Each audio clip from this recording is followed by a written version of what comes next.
요즘에 오가는 선물들을 보게 되면은 하나같이 아름다운 포장지로 다 포장된 것을 보게 됩니다. 그 안에 무엇이 들어있는지는 알지 못하지만은 그 자체로 사람들의 마음을 흡족하게 하는 것들이 바로 이 선물인 것이죠.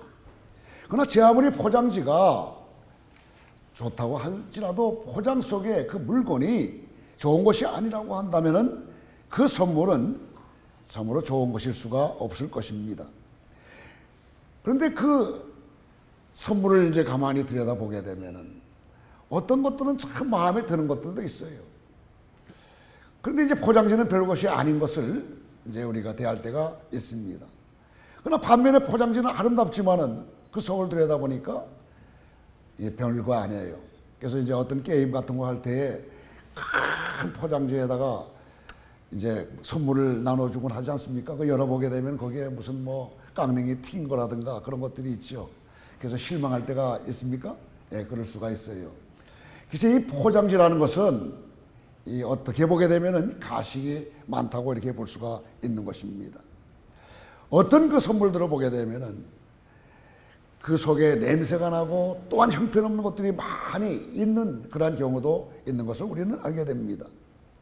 어쩌면 그 속이 그렇게 형편없기에 더욱더욱 포장에 신경을 쓰는지도 모르겠습니다. 오늘 본문을 보시게 된다면은 포장을 기가 막히게 잘하는 포장 기술자들이 등장하는 것을 우리는 발견하게 되죠. 그들은 바로 누굽니까? 바울이 귀신을 쫓아준 여인들의 이 주인 되는 사람들입니다. 성경 말씀이 의할 것 같으면 이 귀신 들린 그 여자에게는 주인들이 있었습니다. 그들은 귀신 들린 그 여자의 그 신기를 이용해서 돈을 벌었던 사람들이에요. 그런데 바울이 그 여자에게서 귀신을 쫓아내자마자 그들은 자신의 이익이 끊어진 것을 분하게 여겨서 바울과 실라를 잡아다가 관가에 고발을 했습니다. 그것도 있는 그대로의 사실이 아니라 자신들에게 유리하게 슬쩍 포장을 해서 말입니다. 그렇다면 그들은 어떤 포장을 했기 때문에 그렇게 문제가 될 수 있었는가? 여러분, 어떤 포장을 했는지 우리 21절 말씀을 같이 보도록 하겠습니다.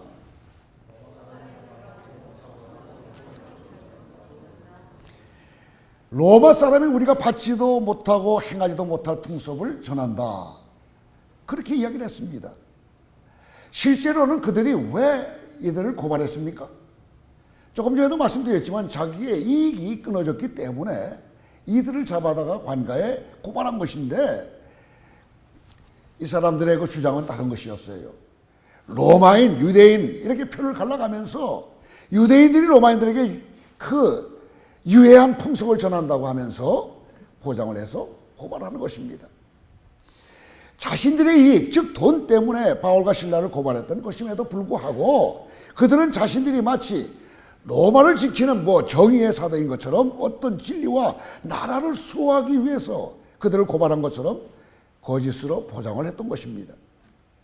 예나 지금이나 세상의 악한 것들이 믿음의 사람들을 핍박하고 하나님의 사람을 핍박하고 진리를 공격할 때에는 똑같은 이 방법을 쓰고 있다는 것을 우리는 알 수가 있습니다. 그것은 얄팍한 자기 유익의 손해에 대한 안갚음을 말도 안 되는 다른 그럴듯한 이유를 들어가지고서 포장해서 의인들을 핍박해 왔던 것이죠. 자, 그렇다면 거짓된 포장으로 고발당한 바울과 실라에 대한 관원들의 대응은 어떠했을까? 비비를 가려할 이 재판관들은요, 도대체 어떤 반응을 보였을까 하는 것입니다. 우리 22절 말씀을 같이 읽도록 하겠습니다. 22절 시작. 고발하니 상관들이 옷을 찢어버려. 어이없게도 상관은 제대로 알아보지도 않고 많은 사람들이 보는 앞에서 바울과 실라의 옷을 벗깁니다. 그리고 매질을 하는 거예요.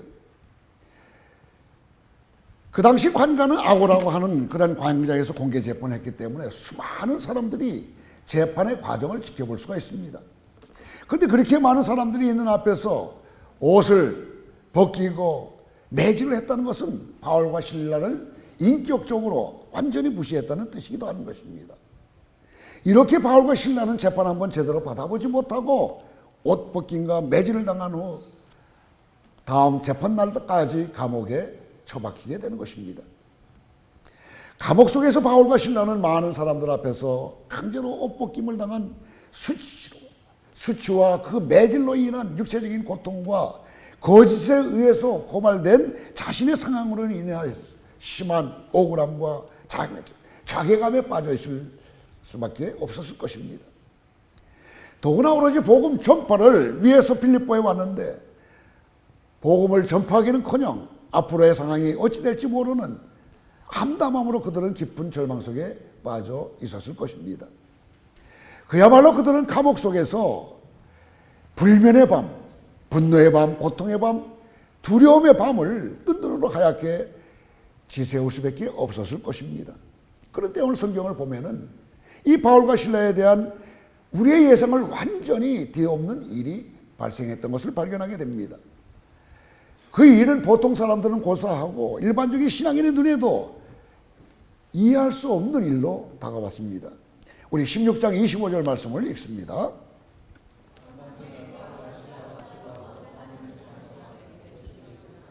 완전히 빗나가는 행동을 취하는 거예요. 한밤중에 바울과 실라가 기도하고 하나님을 찬송할 때에 죄수들이 듣더라 그랬습니다.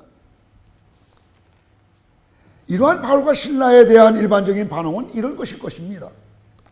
미치지 않고서 어떻게 그런 일을 당하고도 찬송을 부를 수가 있을 것인가.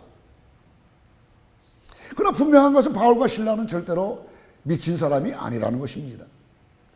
그들의 정신은 아주 온전했습니다. 다만 그들이 보통 사람과 다른 것이 하나가 있다고 한다면 그들에게는 그리스도에 대한 신앙이 있었다는 것뿐입니다.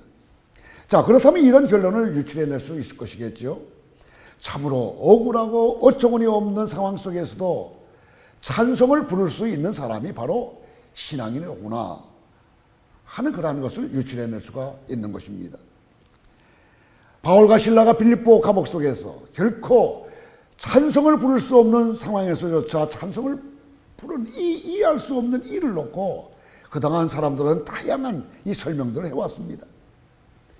어떤 사람들은 너무나 힘들고 억울하고 분해서 그것을 잊으려고 찬송을 불렀다고 그렇게 설명을 합니다. 여러분 공감이 됩니까?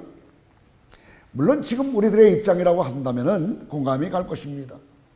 우리들도 가끔 그럴 때가 있잖아요. 참 앞길이 캄캄하고 암담할 때에 입에서 나오는 것은 뭡니까? 이 찬송가가 저절로 나오는 그러한 경우를 여러분들 체험하신 분들이 계셨을 것이에요.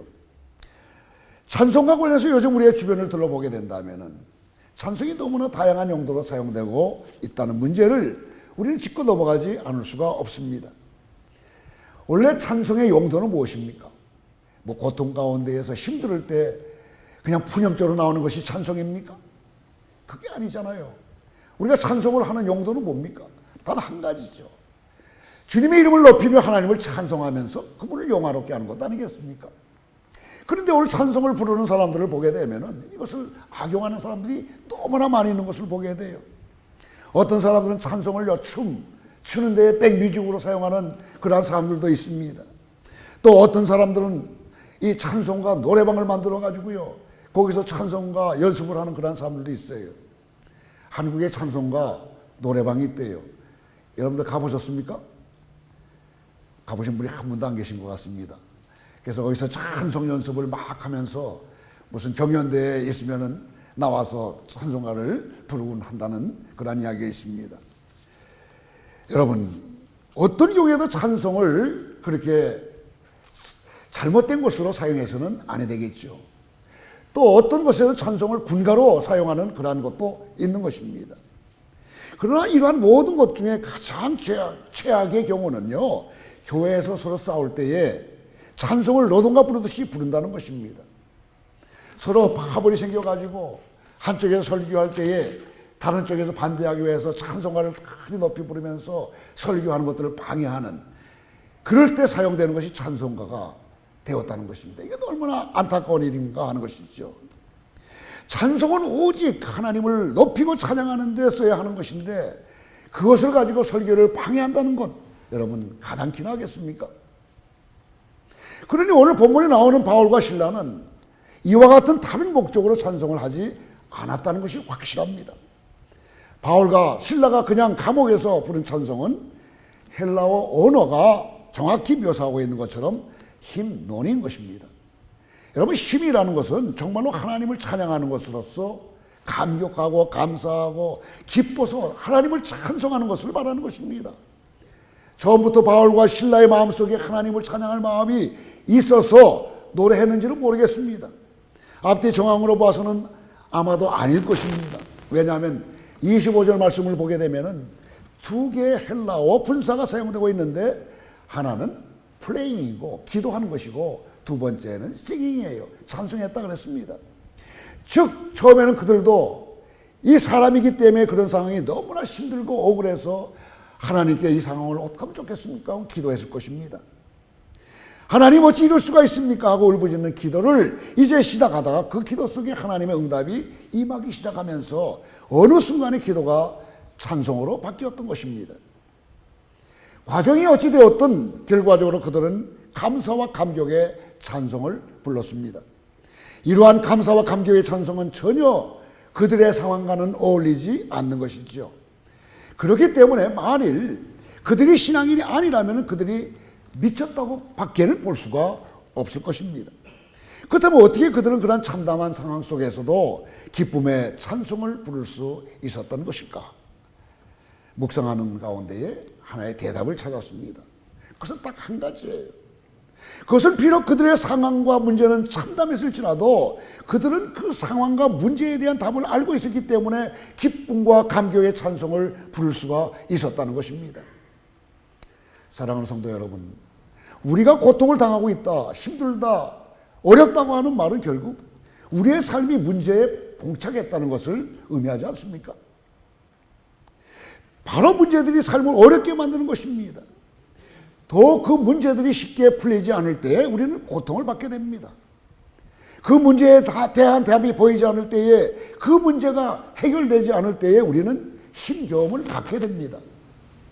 바울과 실라가 고집 고발을 당하여 어이없게 매질을 당하고 감옥에 갇힌 사건은 그들 삶의 커다란 문제였습니다. 이 일로 인해 바울과 실라는 모욕과 수치 그리고 끓어오르는 분노와 억울함이라는 총체적인 감정의 문제를 가졌습니다. 또한 그들은 한치 앞이 어떻게 될지 모르는 불확실성과 불안감이라는 그 문제에 봉착했습니다. 그런데도 바울과 실라는 감옥의 한복판, 문제의 한복판에서 찬송을 불렀던 것입니다. 이 말이 무슨 뜻이겠어요? 문제가 있는 사람은 절대로 찬송을 부를 수가 없습니다. 그러므로 그들에게 닥친 문제는 더 이상 문제가 아니라는 말이겠죠. 만일 그들이 미친 사람이라고 한다면 그들은 아마 현실에 그 문제를 부정하기 위해서 노래를 불렀다고 볼 수 있을 것입니다. 그러나 그들은 미친 사람이 아니라 신앙인들이었습니다. 신앙인들이 문제 한복판에서 찬송을 부를 수 있는 것은 현실의 문제를 부정하기 위해서가 아니라 그 문제에 대한 답을 이미 가지고 있기 때문인 것이죠. 실제로 신앙인들은 현실의 문제를 절대로 부정하지 않습니다. 현실의 문제를 절대로 축소하거나 문제에 대한 자신의 감정을 속이는 일도 하지 않습니다. 바울과 실라를 보십시오. 그들은 상관과 자신을 거짓 고발했던 사람들에게 가졌던 그 억울하고 부한 마음을 절대로 부정하거나 속이질 않았습니다. 이에 대한 근거는 16장 하반부를 읽어보면 알 수가 있습니다. 나중에서야 바울과 실라가 전혀 잘못이 없고 더군다나 그들이 로마의 시민권자임을 알게 된 관원들이 바울과 실라를 슬며시 놓아주고 이 모든 일을 무마시키려고 했을 때 바울과 실라가 어떤 행동을 취했는지 보면 잘 알 수가 있는 것이죠. 그동안 쌓였던 그 울분, 이것을 그대로 가지고 직접 와서 사과하라고까지 다 붙입니다. 이렇듯 현실의 문제를 직시하고 자신의 아픈 감정을 속이지 않았던 바울과 실라는 모든 문제의 해답을 알고는 분명하게 하나님께 기쁨과 감사와 찬송을 올릴 수가 있었던 것이라는 거예요. 이미 답이 나온 문제는 더 이상 문제가 아니고 이미 답이 나온 문제는 더 이상 고통일 수가 없기 때문인 것입니다. 여러분 한번 생각해 보시길 바라요. 이미 여러분의 손에 답안지를 가지고 있다고 한다면은 여러분이 학창 시절에 그토록 싫어했던 시험 문제들을 두려워하거나 고통스럽게 대면할 이유는 없을 것입니다. 오히려 좋은 성적을 얻는 기쁨에 어서 빨리 시험 문제를 받아보았으면 할 것이라는 것입니다. 그렇습니다. 답을 가지고 있다는 것은 이렇듯 모든 문제를 기분 좋고 넉넉하게 대면할 수 있는 힘을 갖는다는 것입니다. 그렇다면 과연 우리 인생들의 문제의 답, 바울과 신라가 고통 중에서 가졌던 그 답이라는 것은 무엇일까? 여러분 무엇이라고 생각합니까? 그 답은 바로 예수 그리스도십니다. 예수 그리스도가 우리 인생의 문제의 답이라는 것입니다. 사랑하는 성도 여러분, 신앙이란 그저 신앙의 문화에 익숙해지는 것을 이야기를 하질 않아요. 우리의 모든 삶의 문제의 답이신 예수 그리스도를 모시고서 문제를 신명나게 해결하면서 살아가는 것을 신앙이라고 하는 것입니다. 여러분 모두가 모든 문제의 해답이신 예수 그리스도를 모시고 험난한 인생의 여정을 신명나게 살아갈 수 있게 되기를 주님의 이름으로 축원합니다. 바울과 신라가 감옥에 갇혔을 때, 저 크다란 인생의 문제에 봉착했을 때 그들은 사탄으로부터 3가지 공격을 받게 되었어요. 사탄의 이 3가지 공격은 바로 죄책감이라는 것, 두 번째는 불안감이라는 것, 세 번째는 열등감입니다. 먼저 커다란 인생의 문제에 봉착했을 때 사람들은 흔히 내가 과거에 어떤 일을 잘못했기 때문에 이 일이 나에게 발생됐다고 이렇게 생각들을 합니다. 그리고 사탄은 그것을 이용해서 그 사람을 쓰러뜨립니다.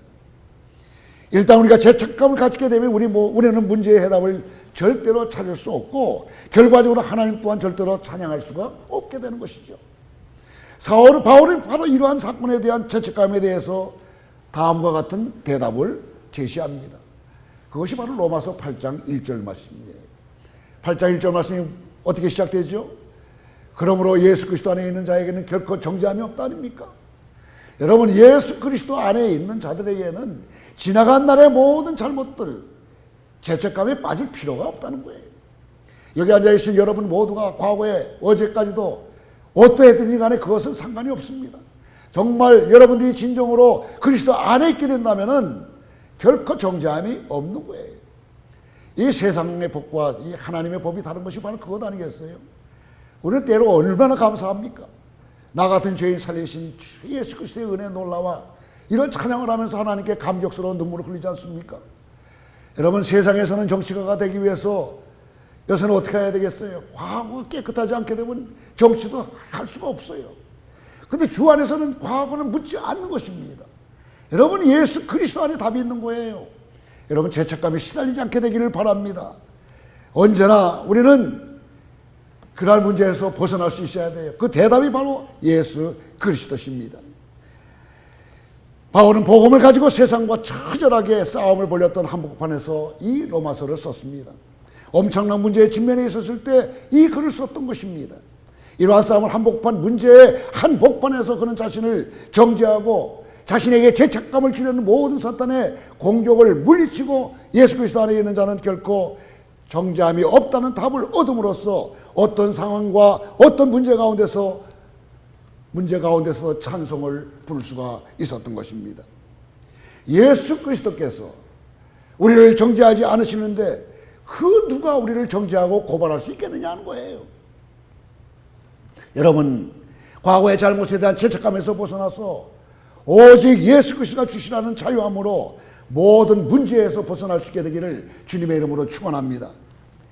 또한 문제가 터지게 되면 두 번째는 사탄은 이 불안감이라는 마음을 우리에게 심어줍니다. 즉 사탄은 우리 마음속에서 혹시 하나님께서 나를 버리신 것은 아닐까 하는 불안한 마음을 줌으로써 우리를 문제 속에 꽁꽁 묶고 두려워합니다. 바울의 경우는 어떻게 감옥에 있다 끝나는 것이 아닐까? 이렇게 감옥에 있다가 끝나는 것이 아닐까? 이 감옥이 내 인생의 마지막을 장식하는 것은 아닐까 하는 불안한 마음이 생겼을 수 있다는 것입니다. 그러나 그는 그런 불안감에 종속되지 않고 예수 그리스도 안에서 답을 얻었던 것입니다. 즉 그는 누가 그리스도의 사랑에서 끊을 자가 있겠느냐 하는 것입니다. 우리를 어떻게 그리스도의 사랑에서 끊을 수가 있겠느냐는 거예요. 저 또한 개인적으로 어떤 불안감이 있을 때마다 붙잡는 답이 있습니다. 그것은 벌써 10여 년이 됐지만 YWAM에서 훈련받을 때에 얻었던 답입니다. 그것은 다른 것이 아니에요. 하나님이 충분히 좋으신 분이고 충분히 능력 있는 분이시라는 것을 그때 당시에 깨달았습니다. God is good enough and big enough라는 것입니다. 여러분, 하나님은요, 좋으시되 정말 좋으신 분이세요. 그리고 하나님 능력이 있을 때 전능하신 분이십니다. 이 사실을 그때 이후로부터 꼭 붙잡고 어떤 어려움과 힘들 때에도 그 말씀을 붙잡으면서 그 모든 역경을 이겼던 것입니다. 그러므로 여러분, 어려운 상황 속에 있다 할지라도 하나님께서는 분명히 나의 고통을 알고 계시고 선하고 자비하시기 때문에 나의 고통을 돌아볼 것이며 충분히 전능하시기 때문에 나의 고통은 그분의 힘으로 곧 해결될 것이라는 믿음들 다 가지실 수 있게 되기를 바랍니다. 사랑하는 성도 여러분, 결코 끊을 수 없는 주님의 사랑, 여러분 이것을 믿으시길 바라요. 그래서 사탄이 주는 불안감에서 해방된 가운데의 수많은 문제를 중에서도 감사와 찬송을 드리는 신실하시는 주님의 종들이 다 될 수 있게 되기를 간절히 바랍니다. 마지막으로 세 번째입니다. 사탄은 어려운 일에 봉착한 사람들의 마음속에 열등감을 심어놓습니다. 쓴 뿌리를 심어놓습니다. 그렇기 때문에 일단 문제에 봉착하게 되면은 쓴 뿌리에서 쓴 물이 솟아나오게 되어 있는 것입니다. 그래서 남과 자신을 미워하고 용서하지 못해요.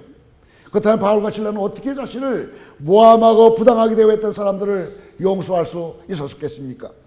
어떻게 손양원 목사님은 두 아들을 죽인 그 사람을 자기의 양아들로 삼을 수가 있었느냐 하는 것입니다. 대답은 한 가지뿐이 없어요. 그것은 바로 예수님의 십자가입니다. 십자가에는 여러 가지 의미가 있지만 특별히 십자가에서 주님께서 하신 여러 가지 마디 중에서 첫 마디가 바로 십자가의 주제라고 저는 분명히 믿습니다. 저들의 죄를 사하여 주옵소서. 즉 용서가 바로 십자가의 주제인 것이죠. 십자가를 통과하지 않고서는 용서가 이루어질 수가 없는 것입니다. 바울과 실라는 아마도 그날 밤에 십자가를 경험했을 것입니다. 기도 가운데 십자가를 경험했을 것입니다. 저도 그런 경험이 있습니다. 십자가 앞에 내놓기 시작하니까 그토록 미웠던 사람들이 더 이상 미운 자들이 아니게 되었습니다. 십자가 앞에 내려놓으니까 그토록 죄인인 그들이 더 이상 정죄할 자들이 아니게 되었습니다. 나 같은 죄인을 용서하시고 사랑하신 주님의 십자가에 그 은혜가 있는데 내가 누구를 미워할 수 있겠는가? 그들을 모두 십자가 아래 내려놓으면 그들은 모두 저와 같이 십자가의 그 구원이 필요한 불쌍한 영혼들 뿐이다. 여러분, 인간적으로는 도저히 용납할 수 없는 사람들조차 십자가 앞에 내려놓음으로써 용서하시고 그 용서를 통해서 한없는 자유함을 누리시는 주님의 종들이 다 되시기를 간절히 바랍니다. 사랑하는 성도 여러분, 제가 신앙생활하면서 확인하고 또 확인한 것이 한 가지가 있다고 한다면 그것은 우리 삶의 모든 문제의 답이 바로 예수 그리스도라는 것입니다. 그분은 우리 삶의 모든 문제의 대답이십니다. 그분에게만 대답이 있습니다. 예전에 벌써 30여 년 전의 이야기인데 어떤 목사님이 저에게 이야기를 한 적이 있습니다. 제가 사업을 하고 있었을 때인데 모든 대답은 다 성경에 있다고, 예수님께 있다고 그런 이야기를 했어요. 목사님 미치지 않았나 하는 그런 생각을 제 마음속에 했습니다. 제가 목회를 하면서 느낀 것은 또 오래 살다 보니까 정말 대답은 성경에 있고 예수 그리스도 안에 있더라고요. 여러분, 정치적인 문제, 경제적인 문제, 문화적인 문제, 사회적인 문제, 여러분 관계 속의 모든 문제, 여기에 대한 어떤 문제의 해답은 다른 곳에 찾을 수가 없어요. 예수 그리스도의 십자가에 있다는 것입니다. 여러분, 이 사실을 믿으시길 바라요. 우리가 믿는 이 예수님은 능력이 있는 분이십니다. 복음에는 능력이 있다고 하지 않습니까? 그분을 의지하시길 바랍니다. 그분에게 모든 삶을 맡기시길 바랍니다. 여러분, 어떤 모양이든지 문제를 갖고 있지 않은 사람은 한 사람도 없으리라고 합니다. 주님께 맡기세요. 거기에서 답을 우리는 얻을 수가 있는 것입니다. 우리의 삶 가운데서 시시한 문제는 우리 스스로도 풀 수가 있습니다. 그러나 진짜 어려운 문제들은 우리 힘으로는 도저히 풀 수가 없습니다. 그런 문제에 대해서 우리가 할 수 있는 일은 그저 비명을 지르고 그냥 속상해하는 것밖에 없어요. 예전에 저도 교통사고를 당한 적이 있습니다. 교통사고를 당하는 사람들은 따로인 줄 알았어요. 그런데 제가 당하고 보니까 누구나 당할 수 있구나 이런 생각이 들더라고요. 그런데 교통사고를 당할 때 어떤 생각이 드는지 아세요?